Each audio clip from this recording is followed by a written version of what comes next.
सियावर रामचंद्र की जय। सियावर रामचंद्र की जय। आज हमारे राम आ गए हैं। सदियों का अभूतपूर्व धैर्य, अनगिनत बलिदान, त्याग और तपस्या के बाद हमारे प्रभु राम आ गए हैं। हमारे रामलला अब टेंट में नहीं रहेंगे। ये क्षण अलौकिक है। ये पल पवित्रतम है। ये माहौल, ये वातावरण, ये ऊर्जा, ये घड़ी प्रभु श्री राम का हम सब पर आशीर्वाद है। मैं आज प्रभु श्री राम से क्षमा याचना भी करता हूं। हमारे पुरुषार्थ, हमारे त्याग, तपस्या में कुछ तो कमी रह गई होगी कि हम इतनी सदियों तक ये कार्य कर नहीं पाए। आज वो कमी पूरी हुई है।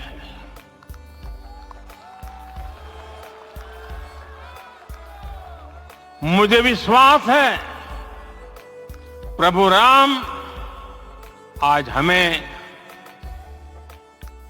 अवश्य क्षमा करेंगे। 22 जनवरी 2024 ये कैलेंडर पर लिखी एक तारीख नहीं, ये एक नए काल चक्र का उद्गम है।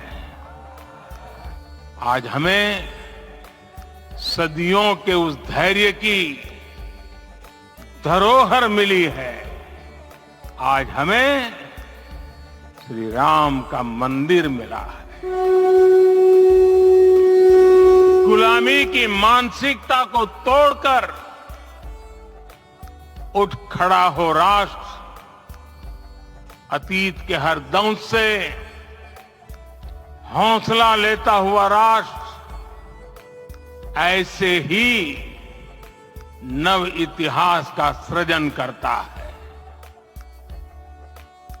आज से 1000 साल बाद भी लोग आज की इस तारीख की, आज के इस पल की चर्चा करेंगे।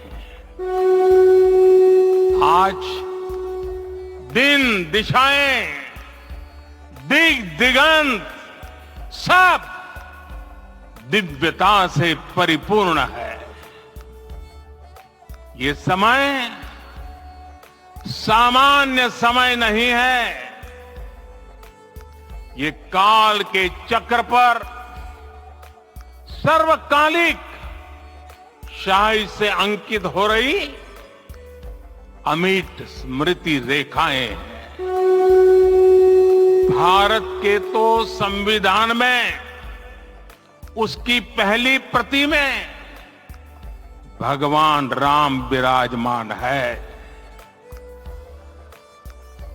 संविधान के अस्तित्व में आने के बाद भी दशकों तक प्रभु श्री राम के अस्तित्व को लेकर कानूनी लड़ाई चली। मैं आभार व्यक्त करूंगा भारत की न्यायपालिका का, जिसने न्याय की लाज रख ली।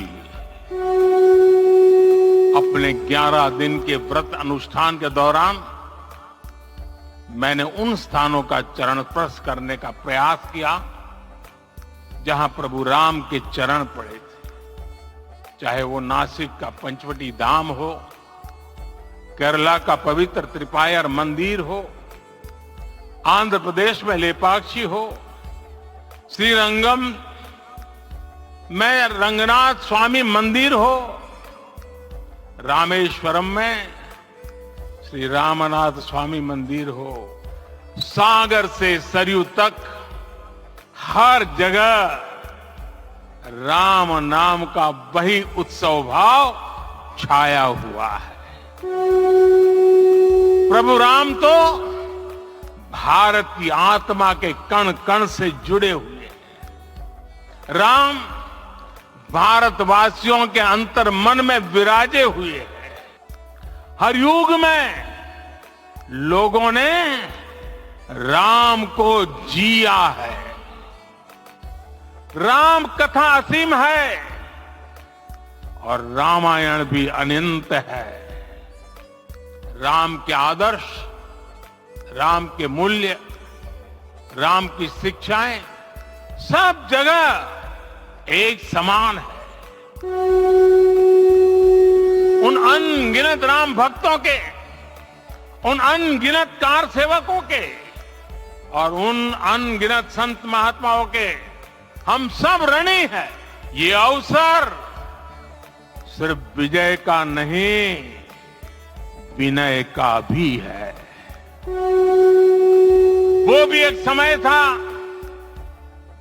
जब कुछ लोग कहते थे कि राम मंदिर बना तो आग लग जाएगी। ऐसे लोग भारत के सामाजिक भाव की पवित्रता को नहीं जान पाए। रामलला के इस मंदिर का निर्माण भारतीय समाज के शांति, धैर्य, आपसी सद्भाव और समन्वय का भी प्रतीक है। हम देख रहे हैं ये निर्माण किसी आग को नहीं बल्कि ऊर्जा को जन्म दे रहा है। राम मंदिर समाज के हर वर्ग को एक उज्जवल भविष्य के पथ पर बढ़ने की प्रेरणा लेकर आया है। मैं आज उन लोगों से आह्वान करूंगा, आइए आप महसूस कीजिए, अपनी सोच पर पुनर्विचार कीजिए। राम आग नहीं है, राम ऊर्जा है। राम विवाद नहीं, राम समाधान है। राम सिर्फ हमारे नहीं है, राम तो सबके हैं। राम वर्तमान नहीं, सिर्फ वर्तमान ही नहीं, राम अनंत काल है। जैसा उत्सव भारत में है वैसा ही अनेक देशों में है। आज अयोध्या का यह उत्सव रामायण की उन वैश्विक परंपराओं का भी उत्सव बना है। रामलला की ये प्रतिष्ठा वसुधैव कुटुंबकम के विचार की भी प्रतिष्ठा है। आज अयोध्या में केवल श्री राम के विग्रह रूप की प्राण प्रतिष्ठा नहीं हुई है, ये श्री राम के रूप में साक्षात भारतीय संस्कृति के प्रति अटूट विश्वास की भी प्राण प्रतिष्ठा है। ये साक्षात मानवीय मूल्यों और सर्वोच्च आदर्शों की भी प्राण प्रतिष्ठा है। इन मूल्यों की, इन आदर्शों की आवश्यकता आज संपूर्ण विश्व को है। सर्वे भवन्तु सुखिनः, ये संकल्प हम सदियों से दोहराते आए हैं।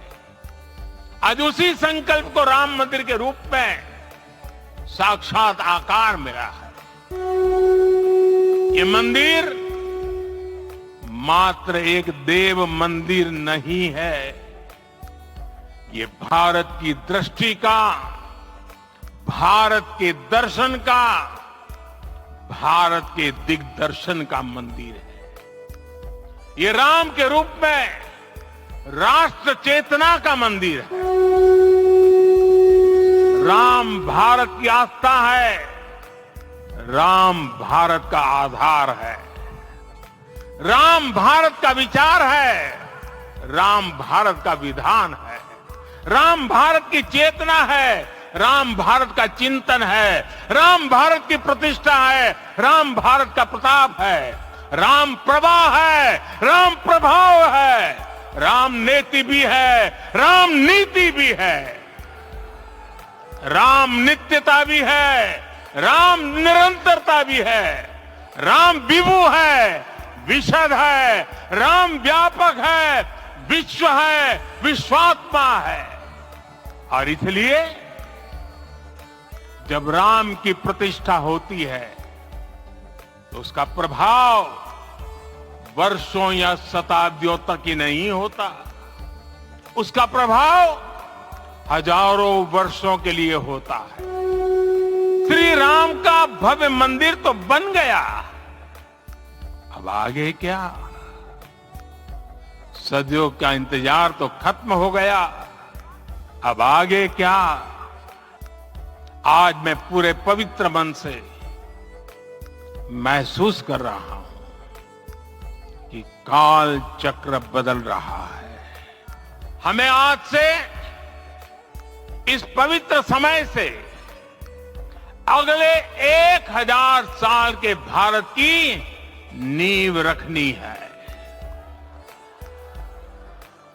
मंदिर निर्माण से आगे बढ़कर अब हमें सभी देशवासी यहीं इस पल से समर्थ, सक्षम, भव्य, दिव्य भारत के निर्माण की सौगंध लेते हैं।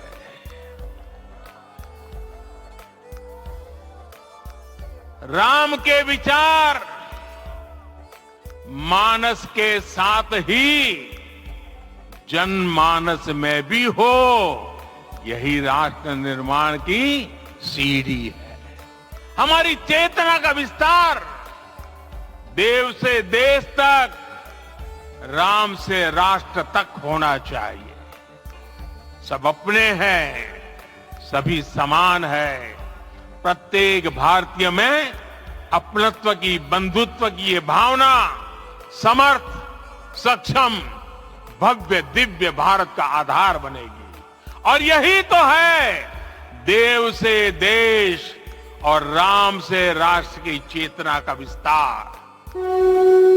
आइए हम संकल्प लें कि राष्ट्र निर्माण के लिए हम अपने जीवन का पल पल लगा देंगे। राम काज से राष्ट्र काज, समय का पल पल, शरीर का कण कण राम समर्पण को राष्ट्र समर्पण के ध्येय से जोड़ देंगे। आने वाला समय अब सफलता का है, आने वाला समय अब सिद्धि का है।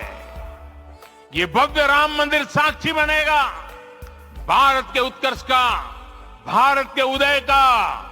ये भव्य राम मंदिर साक्षी बनेगा भव्य भारत के अभ्युदय का, विकसित भारत का।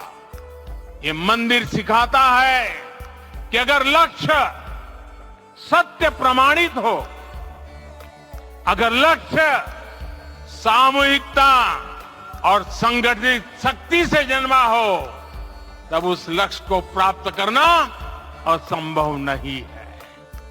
ये भारत का समय है और भारत अब आगे बढ़ने वाला है। श्री रामचंद्र कृपालो भज मन हरण भव भय दारुणो। श्री रामचंद्र कृपालो भज मन हरण भव भय दारुणो। नवकंज लोचन कंच भोग कर कंच पद कर जारुणो। श्री